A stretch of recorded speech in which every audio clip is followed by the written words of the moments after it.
Hello, my darlings. Madam Raven here with another fabulous collected tale by Gelfwyn. This one's entitled Witch's Cauldron. I took to visiting Granny Tansy at least every other week. I even took Cassie out for one of her tutoring lessons. The pair wandered off, leaving me to shell black-eyed peas. An easy enough task that even I couldn't mess up alone. I saw the closest thing to a smile from Cassie that afternoon, and I saw her relax for once. Granny Tansy was also a source of tales, I realized. She told me of the broken hill, of lost field, of the witch's cauldron. She was the reason I'd stopped just listening and started seeking. She didn't know she was cursing me, at least for my sanity. I hope she didn't. Witch's Cauldron was a place down on the river. Ages ago, the river had cut a new path, leaving it with a horseshoe bend that went one way and its main course that lumbered by slowly. Now, usually horseshoe bends close off, become ponds that fade away, but this one didn't. The river still filled it, and in its crook was a deep pool that was home to some huge catfish. When it rained, that crook would turn into a whirlpool that bubbled and swirled. The currents would grow strong and erratic. The possibility of a record-sized catfish brought fishermen to the cauldron often. Its dangerous currents that happened every time it rained were the reason parents warned their sons that they'd better never catch them there. Now, the moment you tell a boy something is forbidden, it becomes desired. So it became a rite of passage to go camp a night at Witch's Cauldron and go fishing in the pool. Sometimes a boy paid for his arrogance, and for a time the ban would be obeyed. One of those boys was Reggie Clark. 17, quarterback for high school team, brown shaggy hair and blue-eyed. I'd tutored him a few times so his grades stayed up enough to play. He was typical of boys his age, fearless, immortal, arrogant, innocence. Went missing a year ago. His companions had returned with a wild tale of having been attacked by madmen who, in their words, they were like hillbilly people you see in the old movies. The final verdict was they had run into poachers and Reggie was buried out in the woods somewhere. His father would go out every weekend and walk a grid pattern trying to find some clue. What he did find was a family cemetery in an ancient homestead no one realized was out there. The local college had an archaeology department that decided to team with the history students and treat it as a dig site. On-job training for some free items for a college museum. Half a dozen papers started before the leaves were cleared. Reggie's father was disgusted. No one had come out in such a swarm to find his boy. That many students and the mystery would have been solved. His boy would be in a grave beside his grandfather. Now, I knew all about the dig. Papers covered it. The graves were ancient. Oldest one dated back before this was a state. Newest was 8 decades ago. 23 graves were excavated, studied, documented. Then a 24th grave was found. Just an unmarked grave, not a huge deal. The professors decided this would be the one to give the real kids a lesson.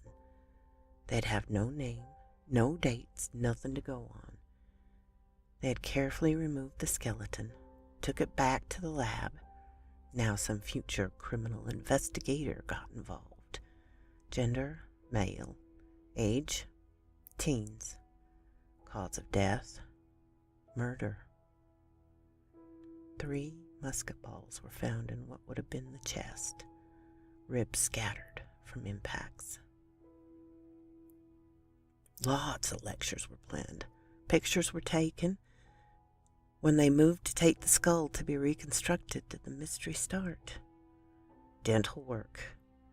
Not old-time work either. This was modern. A tooth knocked out and replaced, porcelain caps.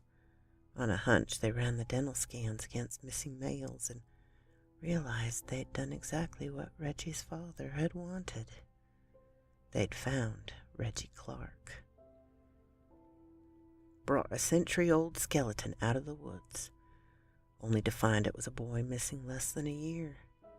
Mistakes had to have been made. The musket balls, well, there was a muzzleloader season. People did still have and use such things. There was always a normal explanation. Only the tests all agreed. The bones were old. So were the musket balls.